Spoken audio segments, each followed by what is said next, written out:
Hi guys, good morning. So I guess ये episode number 45 है in the business analysis series. तो इसमें हम 3 कंपनीज के बारे में डिस्कशन करेंगे एंड आई गेस ये तीनों बहुत ही छोटी छोटी कंपनीज है।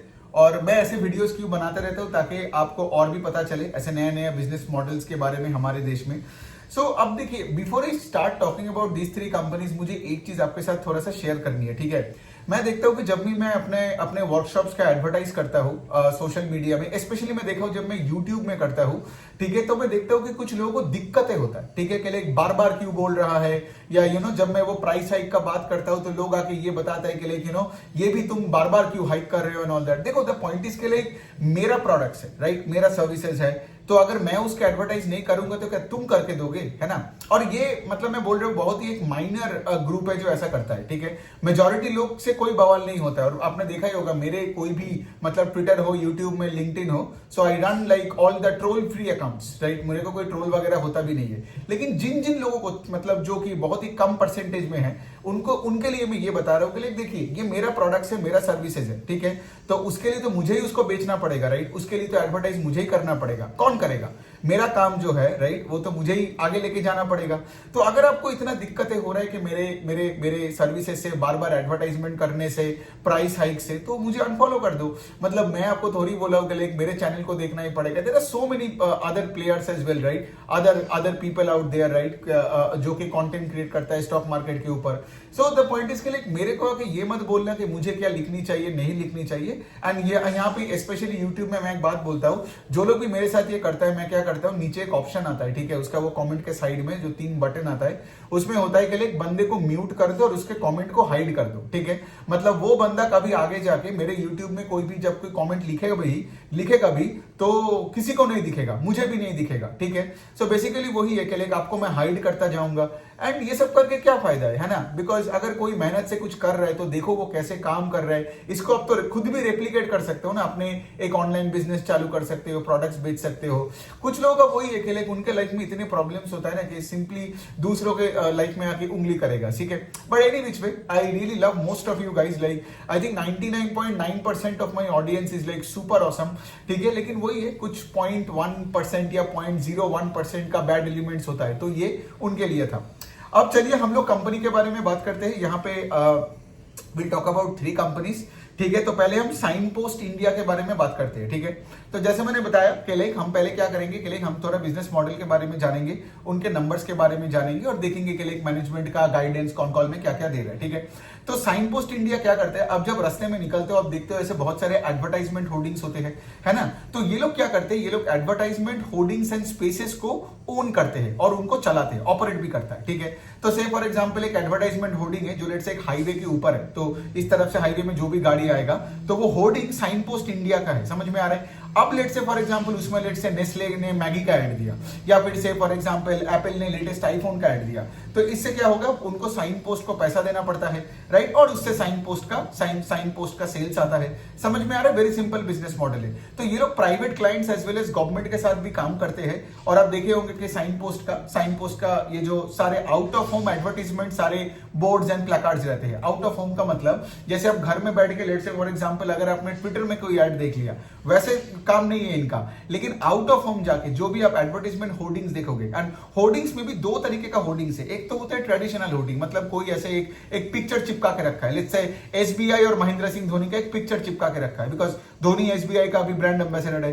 दूसरे साइड में आप देखोगे डिजिटल एडवर्टाइजिंग, मतलब क्या है, मतलब एक इंफोटेनमेंट सिस्टम चल रहा है वहां पे। मतलब वो एडवर्टाइजमेंट में पूरा एक एड चल रहा है जो आप लेट से टीवी वगैरह में देखते हैं। तो उससे क्या होता है ना, ऑडियंस का अटेंशन और भी जाता है। तो साइन पोस्ट इंडिया इसमें ज्यादा फोकस कर रहे हैं digital out of home advertisement पे, और अपने अपने क्लाइंट्स को, जो ये जितने सारे कॉर्पोरेट्स हो एंड एवरीथिंग, गवर्नमेंट हो, उन सबको बता रहे हैं कि आप डिजिटली अपने एड्स बनाओ, ताकि क्या होगा कि लोगों का अटेंशन भी ज्यादा रहेगा, ठीक है।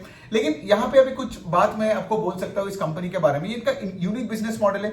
ऐसे advertisement hoardings owner and operator companies कितना है इंडिया में, ठीक है, मुझे तो नहीं पता। अगर आपको पता है तो आप मुझे कमेंट सेक्शन में लिख सकते हो। लेकिन हैविंग सेड दैट, इस कंपनी में उतनी ग्रोथ आती नहीं है, बिकॉज लास्ट के 2 फिस्कल से जब मैं इसको देख रहा हूं, इसका टॉप लाइन वही आपका टॉप लाइन मतलब सेल्स वही आपका 14-15% से ग्रो करता है। और इस बार का एक बात जो मुझे अच्छा नहीं लगा, इन FY 25 ओवर 24 इनका प्रॉफिट्स फेल बाय 20%। 20%। तो मतलब क्या, इनका मार्जिन्स पे एक्चुअल भी उनका कुछ खास कुछ कंट्रोल तो है नहीं। तो मतलब क्या, ईपीएस गिरते जा रहा है एंड सेल्स का भी उतना हाई पेस से ग्रोथ नहीं हो रहा है। दूसरा चीज आपको ये भी देखना पड़ेगा, ये कंपनी बाय द वे कौन कॉल नहीं करता, तो मुझे इनका एनुअल रिपोर्ट्स उठा के पढ़ना पड़ा।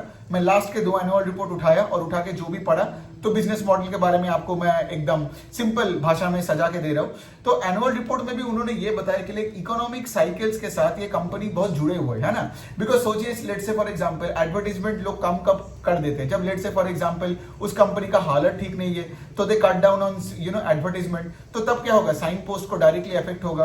फिर दूसरे साइड में अगर लेट से फॉर एग्जांपल अगर और भी कोई प्रॉब्लम आ जाता है, लेट से कोई ये महा इलेक्शन के टाइम में एंड ऑल दैट, तब आप देखोगे लेट से फॉर एग्जांपल अगर इलेक्शन का टाइम होता है तो गवर्नमेंट क्या करेगा, बहुत एडवर्टाइज करेगा, तो ये कंपनीज को बेनिफिट मिलता है। समझ में आ रहा है? So basically economic cycle and different situations पे डिपेंड करता है, ठीक है। लेकिन ओवरऑल अगर मैं बात करूं ना, इस कंपनी का अगर ग्रोथ रेट थोड़ा बहुत अच्छा होता है तो शायद मैं इसमें इंटरेस्टेड होता, बिकॉज बिजनेस मॉडल बहुत सिंपल है साइन पोस्ट इंडिया का।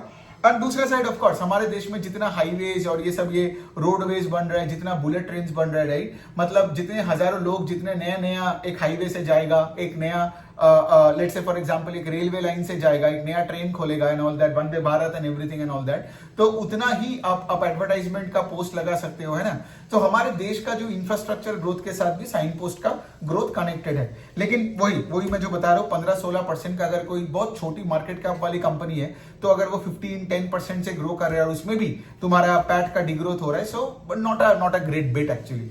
दूसरे हम कंपनी की बात करते हैं ईएमए पार्टनर्स करके। अब ईएमए पार्टनर्स क्या है, अब सोचो, ईएमए पार्टनर्स बेसिकली क्या करते हैं, लेट्स से फॉर एग्जांपल कोई एक बड़ा कॉर्पोरेट है, ठीक है, अब इस एंगल से सोचो, एक बड़ा कॉर्पोरेट है जिसको लेट्स से फॉर एग्जांपल एक चीफ ऑपरेटिंग ऑफिसर की जरूरत है, या लेट्स से कोई एकदम सीनियर मैनेजमेंट के लेवल का कोई जरूरत है जो लेट्स से उस कंपनी का सारे एम्प्लॉइज को संभाले, प्रोजेक्ट्स को संभाले, मेंटेन करे एवरीथिंग, ठीक है। तो वो क्या करेगा, ईएमए पार्टनर्स के पास जाएगा वो कॉर्पोरेट, और ईएमए पार्टनर्स को जाके बोलेगा कि हमें सीएक्सओ लेवल में ये बंदे चाहिए जो हमारे लिए ये पूरा संभाल ले। तो ईएमए पार्टनर्स का एक्चुअली काम ही है कि वो एक रिक्रूटमेंट एजेंसी है, लेकिन वो मेनली किनको रिक्रूट करता है, टॉप लेवल ऑफिशियल्स को। समझ में आ रहा है? जैसे मैं सीएक्सओ लेवल का लोगों का बात कर रहा हूं। और ये लोग क्या करते हैं, इनका दो सब्सिडियरी है सिंगापुर और दुबई में, और इंडिया में तो इनका मेन बिजनेस है ही। तो ये लोग बेसिकली क्या करते हैं, जब भी कोई क्लाइंट से रिक्वायरमेंट आते हैं कि भाई हमें सीएक्सओ लेवल का कोई बंदा चाहिए अपने बिजनेस को पूरा मैनेज करने के लिए, तो ईएमओ पार्टनर्स क्या करते हैं, ऑफकोर्स उस कंपनी से एक फी लेता है एंड देन उस कंपनी के लिए वो बंदा ढूंढ के निकाल के देता है। समझ में आ रहा है? तो एक रिक्रूटमेंट कंपनी है, बट ये नौकरी की तरह नहीं है। तो नौकरी का जो प्लेटफॉर्म है, राइट, वो थोड़ा डिफरेंट है। अब यहाँ पे सवाल आ सकता है कि यार नौकरी भी तो रिक्रूटमेंट कंपनी है, लेकिन नौकरी में क्या होता है, सोचो, नौकरी में जैसे आपके जैसे जब मैं अभी भी मुझे याद है जब मेरे इंजीनियरिंग कॉलेज से मुझे टीसीएस का जॉब मिल गया था, तो आई स्टिल रिमेंबर उस टाइम पे कुछ लोगों ने ये भी बोला था कि लेकिन एक्सेंचर कॉग्निजेंट शायद ज्यादा पे कर रहा है, ठीक है। तो मैंने नौकरी में जाके अपने सीवी डाला था, राइट। तो आपने देखा होगा आज हजारों लाखों लोगों का सीवी नौकरी में रहता है, ठीक है। और वहां से दूसरे साइड में कंपनी वाले आके उस सीवी को वही ऑफ कोर्स उसको स्क्रीन करते हैं एंड देन ऑफ कोर्स जो अच्छे खिलाड़ी होते हैं उनको इंटरव्यू के लिए बुलाते हैं। लेकिन यहाँ पे ईएमए पार्टनर्स का यहाँ पे कोई सीवी सर्विस नहीं है, कोई सीवी डालता नहीं है। ये लोग क्या करते हैं, अपना क्लाइंट्स के साथ मिलके ये लोग ढूंढते हैं वो सीएक्सओ वाला बंदा, ठीक है। तो अगर आप देखोगे नौकरी को ये यूज करता है कि सीएक्सओ वाला बंदा ढूंढने के लिए। अभी समझ में आ रहा है कि नौकरी और इनमें डिफरेंस क्या है। इनका ईएमए पार्टनर्स का कोई ऐसा चीज नहीं है कि जाके आप और मैं जाके सीवी डाल सकता हूं। समझ में आ रहा है? तो ये हो गया एक वाला पॉइंट। दूसरा वाला पॉइंट ये यहां पे आता है कि लाइक यहां पे भी आप देखोगे यहां पे जो कॉर्पोरेट का केपेक्स साइकिल के साथ भी लिंक्ड है।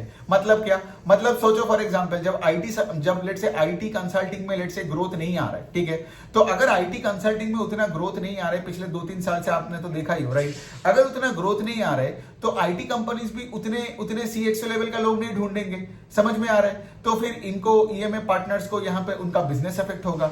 लेट्स से अगर बैंकिंग फाइनेंशियल्स में प्रॉब्लम आता है तो बड़े बड़े बैंक्स में जाके भी एक सीईओ, सीएमओ और सीईओ ये सब नहीं ढूंढने निकलेगा, राइट। तो फिर इनका बिजनेस इफेक्ट होगा। तो इनका बिजनेस भी थोड़ा बहुत सिक्लिकल तो है, एक्चुअली सिक्लिकल सारे बिजनेसेस होता है, लेकिन यहाँ पे आपको देखना पड़ेगा जैसे इनका भी आईटी, बैंकिंग, कंसल्टिंग, यहाँ पे इनका मतलब यहाँ पे इनका क्या बोलते हैं, यहाँ पे इनका फोकस ज्यादा है, ठीक है। तो अगर बैंकिंग और आईटी उतना अच्छा नहीं करता है तो इनमें उतना ग्रोथ आपको नहीं दिखने को मिलेगा। सो देखो ये हो गया सिंपल बिजनेस मॉडल। दूसरा साइड ये भी है कि लाइक ये लोग सिर्फ टॉप लेवल का तो पहले करता था, फिर इन्होंने अपना एक ब्रांड बनाया, उसका नाम पता नहीं मैंने लिखा कि नहीं, एक्चुअली मैं भूल जाता हूँ, मतलब इतने सारे कंपनीज पढ़ता हूँ ना। सो एनी बीच में उन्होंने अपना एक ब्रांड बनाया। अब वो क्या कर रहे हैं, वो ब्रांड तो बनाया, अगर मैंने नाम लिखा है तो आई गेस मैंने लिखा था, बट एनीवे, तो उन्होंने एक ब्रांड बनाया। वो क्या कर रहे हैं, कंपनीज को लेट से फॉर एग्जांपल जो ये मिड लेवल एम्प्लॉयज होते हैं, ठीक है, मतलब लेट से consultant, senior consultant, managers and all, companies को ये भी ढूंढने का मतलब ढूंढ के निकाल देने का मतलब ये काम करने चालू कर दिया। क्यों? बिकॉज लॉजिकली सोचो, राइट, बिकॉज अगर आप लेट से यहां पे खेलोगे तो यहां पे आपका वॉल्यूम ज्यादा होगा ना। बिकॉज एक बड़े कंपनी में सोचो हजारों मैनेजमेंट का लोग होते हैं ना, हजारों मैनेजर, हजारों सीनियर कंसल्टेंट घूमते जा रहे हैं, लेकिन पार्टनर कितने लोग होते हैं, राइट, सीईओ कितना लोग होता है, बहुत कम होता है। तो इसीलिए इन्होंने क्या किया, ये वाले सेगमेंट पे अभी ज्यादा फोकस कर रहे हैं, और इनका कॉन में भी उन्होंने यही बताया कि गोइंग फॉरवर्ड ये सेगमेंट से ही उनका मेन सेल्स ग्रोथ आएगा, ठीक है। और दूसरे साइड उन्होंने क्या किया, एक क्लाउड का प्लेटफॉर्म भी बनाया, ठीक है, और उस प्लेटफॉर्म से वो क्या कर रहा है, it's basically a tech based solution, ठीक है, to all the all the needs of the clients, कि उनको कैसा बंदा चाहिए, और वो क्लाउड प्लेटफॉर्म क्या करेगा, उसको ढूंढ के देगा, वो प्लेटफॉर्म में जाके चलेगा, अगर वो जाएगा क्लाइंट और देखेगा कि हमें ये चाहिए, तो हमारे पास, तुम्हारे पास ये बंदों का ऑप्शन है, ठीक है। सो बेसिकली क्या है कि ये कंपनी अभी क्या कर रहा है, प्लेटफॉर्म बेस्ड बना रहे हैं अपने आप को, एंड मिड लेवल रिक्रूटमेंट पे ज्यादा फोकस कर रहा है। बिकॉज जैसे मैंने बताया, राइट, अगर आप एकदम टॉप टायर में बैठे रहोगे तो ऐसा नहीं कि उसमें ग्रोथ नहीं है, लेकिन उसका ग्रोथ कम है, ठीक है, समझ में आ रहा है। सो बेसिकली अभी हमारे पास क्या है, अभी हमारे पास है कि कंपनी का गाइडेंस क्या है, ठीक है।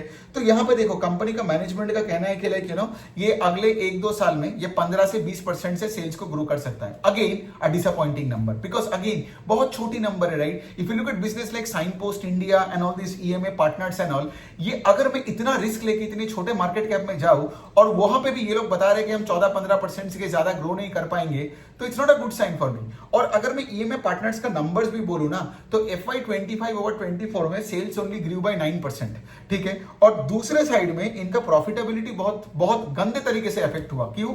बिकॉज इन्होंने क्या किया, इन्होंने जैसे मैंने बताया, इन्होंने वो जो नया प्लेटफॉर्म बनाया, राइट, वो टेक्नोलॉजी में बहुत इन्वेस्ट कर दिया, और क्या हुआ, वो जो प्लेटफॉर्म बनाने के बाद उनका लॉसेस वाइडेंड हो गया, समझ में आ रहा है। तो पिछले साल आई गेस वो जो टेक्नोलॉजी बिजनेस था, वो आई थिंक कुछ 1-2 लाख का लॉसेस था। अभी आप देखोगे FY25 में तो लॉसेस वाइडेंड टू 2 करोड़, ठीक है। तो इसका क्या मतलब कि आप इन्वेस्ट तो किए जा रहे हो, ऐसा ना हो जाए कि यहाँ पे रिस्क और क्या बनता है कि मार्केट को लगता है कि ये आपका वो कैश बर्न वाला सेगमेंट ना बन जाए। Because if I take out only the main business part, उनका मतलब मेन बिजनेस क्या है बताओ, कि they are a search firm for the top executives, to search the top executives for a corporation और गवर्नमेंट के लिए भी।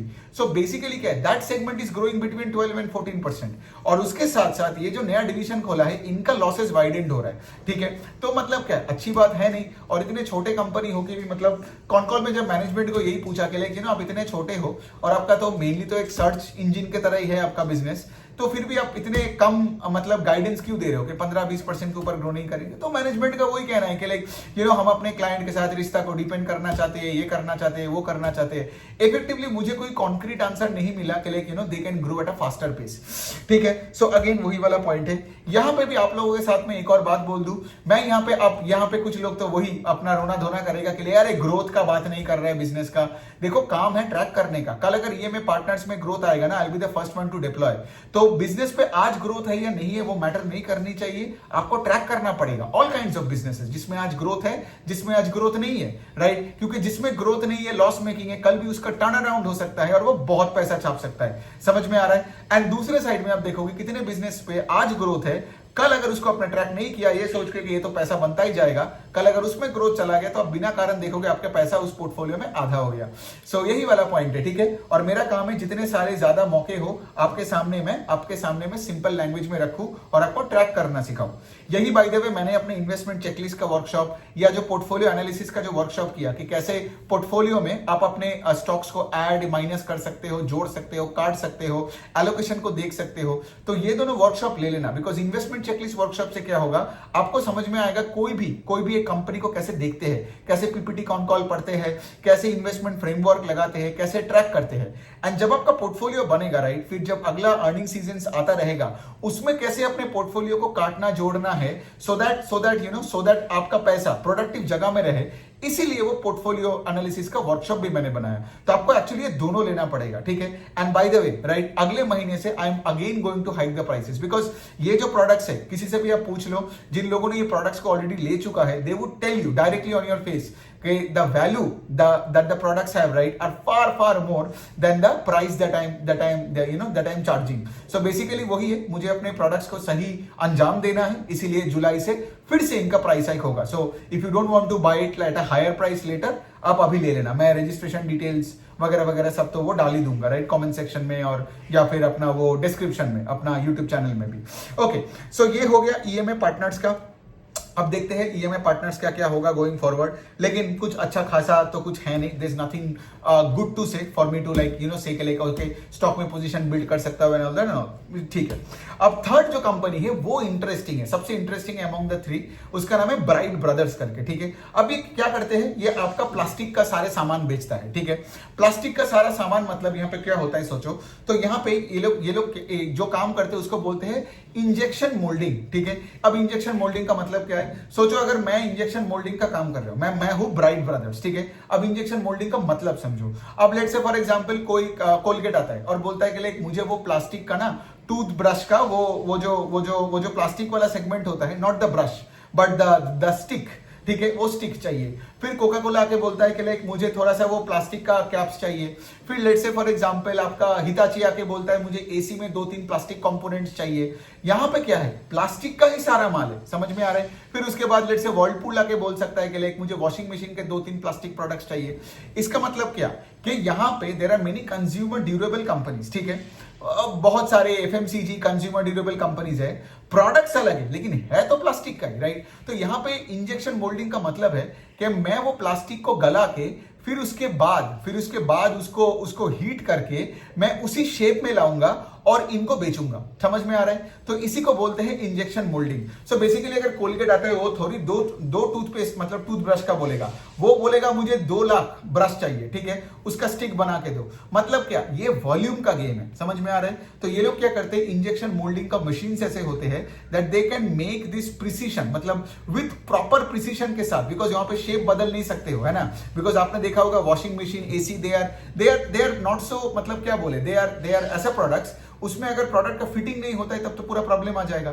सो माय पॉइंट इज के लिए ये लोग विथ प्रिसीशन वॉल्यूम्स में बहुत ऐसे प्लास्टिक प्रोडक्ट्स बनाते हैं. ठीक है. फिर लेट से कोलगेट को लाखों ये दे दिया, मतलब मैं सिर्फ एग्जांपल ले रहा हूं. ठीक है. ताकि आपको कॉन्सेप्ट समझ में आए. सब कोलगेट और ये सब बोल के फिर कोका कोला को तो करोड़ों का लेट से बॉटल का कैप्स दे दिया आपने. ठीक है. फिर अब देखोगे ये जो प्लास्टिक का कंटेनर्स होते हैं, लेट से नेस्ले ने कोई प्लास्टिक का कंटेनर मांगा जिसमें वो कॉफी डाल के वो बेचेगा नेस्कैफे. समझ में आ रहा है. तो ये होता है इंजेक्शन मोल्डिंग. ठीक है. अब यही वाला पॉइंट है, मैं लोगों को यही बताता हूं. जैसे ये कंपनी को पिछले क्वार्टर से मैं देख रहा हूं, ज्यादा मतलब ये ब्राइट ब्रदर्स तो 2 क्वार्टर से पहले मुझे पता भी नहीं था. सो क्या होता है जब कोई नया कंपनी आता है, जब आप पीपीटी खोलते हो और इंजेक्शन मोल्डिंग देखते हो, इमीडिएटली आप ग्रॉक में जाओ. ग्रॉक है आपका जो ट्विटर का जो एआई है, वहां जाओ और लिखो कि इंजेक्शन मोल्डिंग क्या है. तुरंत आपको बहुत अच्छा सा पूरा एक्सप्लेनेशन विद एग्जांपल्स मिल जाएगा. तो इस तरीके से रिसर्च करने का, समझ में आ रहा है. तो रिसर्च स्किल्स हमेशा रखना, नया कंपनीज को डेली पढ़ना. तो मैं तो वही करता हूं, जब भी नया कंपनीज पढ़ता हूं ना, उसको मैं अच्छे से पढ़ता हूं, देखता हूं, अपने इन्वेस्टमेंट फ्रेमवर्क में डालता हूं, गाइडेंस चेक करता हूं, वैल्यूएशन करता हूं और फिर मैं लेट से उसका वीडियो बना के भी आपके सामने दे देता हूं, है ना, ताकि आप भी मेरे साथ सीखते रहो. सो अभी देखो ये कंपनी का नंबर्स बहुत बढ़िया है. ठीक है. ये कंपनी का अगर मैं बोलूं पूरे FY25 ओवर FY24 में आई थिंक इनका सेल्स कुछ 35% से बढ़ा, 35% से, क्योंकि यूएस में ना उन्होंने कोई प्लांट खोला. ठीक है. और वहां पे कोई एक बड़ा क्लाइंट उनको मिला. अब यहां पे मुझे ये नहीं पता है कि एग्जैक्टली क्या हो रहा है अभी, बिकॉज ये कंपनी कॉन कॉल नहीं करता है. तो इसका भी वैसा ही सीन है साइन पोस्ट के तरह कि मतलब कॉन कॉल नहीं था तो पुराने एनुअल रिपोर्ट से मुझे निकालना पड़ा कि हो क्या रहा है. और इनका मतलब ये ब्राइट ब्रदर्स का बात कर रहा हूं, इनका आई गेस होसूर में और आई थिंक दूसरा पुणे में प्लांट्स है. तो वहां पे भी ये लोग यहाँ पे ब्राउनफील्ड केपेक्स किया. So basically when you are growing at 30-35% और तुमने केपेक्स भी किया, इसका मतलब क्या है, तुम्हारा ग्रोथ अच्छा है. इवन Q4 ओवर Q4 में भी I think they grew sales by 24-25% के आसपास. So that's actually a good sign, right. और इनका क्लाइंट बेस जैसे मैंने बोला है सब Havells, Whirlpool, Eureka, Forbes and all that, इन सबको प्लास्टिक का मटेरियल से लोग सप्लाई करते हैं. तो कंपनी अच्छी है. और एक और पॉइंट इनका अच्छा है कि ये कंपनी एक turn around kind of a story है, बिकॉज FY24 FY25 में, सॉरी FY24 में इनका लॉसेस दिखा गया था, आई थिंक 3-4 करोड़ का लॉस था, लेकिन FY25 में ये लोग प्रॉफिटेबल बन गए, ठीक है। तो अभी देखो, अगर if your sales is growing at a fast pace, ठीक है, जैसे 34-35% से सेल्स ग्रो किया, तुम लॉस से भी प्रॉफिट में आया, मतलब यहाँ पे तुमको फिक्स कॉस्ट पे भी ज्यादा कंट्रोल तुमको मिल रहा है। So this is a good company, I mean good company in the sense के like it's a good company where you can track, right. I mean ये तीनों कंपनी में ऑफ कोर्स ना आपको तो अभी खुद ही समझ में आ गया, अगर आपने इन्वेस्टमेंट चेकलिस्ट का वर्कशॉप और पोर्टफोलियो एनालिसिस का वर्कशॉप लिए हो तो आपके लिए तो मुझे बोलना भी नहीं पड़ेगा तीनों में बेस्ट कंपनी कौन है और उसके बाद सेकंड और थर्ड कौन है ना। सो ये हो गया बात। एंड दूसरा साइड ये कंपनी क्या कर रहा है, सिंस इनका कंज्यूमर ड्यूरेबल्स में सारे क्लाइंट्स है, ठीक है। Bye the way bright brothers का ब्राइट करके उनके ब्रांड में ही ये माल बेचता है, ठीक है। ऐसा नहीं कि डिस्ट्रीब्यूटर के थ्रू से किसी को भी बेच दिया, तो इनका ब्राइट करके एक ब्रांड भी है, तो इनका मार्जिन भी ढंग का होता है। और दूसरे साइड आप देखोगे कि लाइक ये लोग अभी क्या कर रहे हैं, ज्यादा से ज्यादा अभी रेलवे कॉन्ट्रैक्ट्स उसका भी मोल्डिंग का काम में जा रहा है, इंफ्रास्ट्रक्चर में भी घुसे जा रहे हैं। सो आज उनका 90-95% ऑफ सेल्स कंज्यूमर ड्यूरेबल से आ रहा है, लेकिन उनका ये कहना है कि आगे जाके और भी रेलवे इंफ्रास्ट्रक्चर में ये लोग और भी कॉन्ट्रैक्ट्स ये लोग जीतना चाहते हैं। सो इंटरेस्टिंग कंपनी है, आई होप ये कॉन कॉल वगैरह करे, बिकॉज इससे क्या होता है ना, गाइडेंस का एक माहौल मिल जाता है, मतलब किस तरफ कंपनी जा रहा है, मैनेजमेंट का टोन समझ में आता है। But then again we can't complain, right, there are so many also companies, right, जिन्होंने बहुत पैसे बनाया शेयर होल्डर के लिए, जबकि मैनेजमेंट कॉन कॉल नहीं करता है। सो ये पूरा आपका चॉइस पे है कि आप कंपनीज में डालोगे कि नहीं डालोगे based on con call, right. You just can't sit and complain, is what I am trying to say. तो यही, चलो तीन ही कंपनीज रखते हैं, तो जैसे मैंने यहाँ पे बताया। एंड आप प्लीज बुरे तरीके से मत लेना the way I started the video, because I know all I got is immense love and respect, you know, and adulation from you guys, ठीक है। बट कुछ एलिमेंट्स होता है, बिकॉज क्या होता है ना, थोड़ा मुझे भी इफेक्ट होता है ना, बिकॉज आज अगर मैं बंद कर दिया, और ये भी तो सोचो अगर मैं इतना एडवर्टाइज नहीं करता तो मेरे प्रोडक्ट्स भी इतने लोग नहीं लेते, राइट। तो कितने लोगों को बेनिफिट हुआ है। So I mean the point is के लाइक, यू नो, मुझे उस तरीके से मत लो। आपने देखा होगा मैं सिर्फ ऑर्गेनिकली काम करता हूँ, कोई ऐसे किसी के साथ कोलैबोरेट करके पैसों के लिए ज्यादा कुछ नहीं करता, लेकिन मेरा भी तो वही वाला पॉइंट है ना कि लाइक मुझे भी तो अपना सर्विसेज को दुनिया के सामने रखना है, बिकॉज अगर मैं अपने काम को दुनिया के सामने ना रखूं तो मेरे लिए वो काम कोई नहीं रखेगा दुनिया के सामने। So that's the rule of life ना।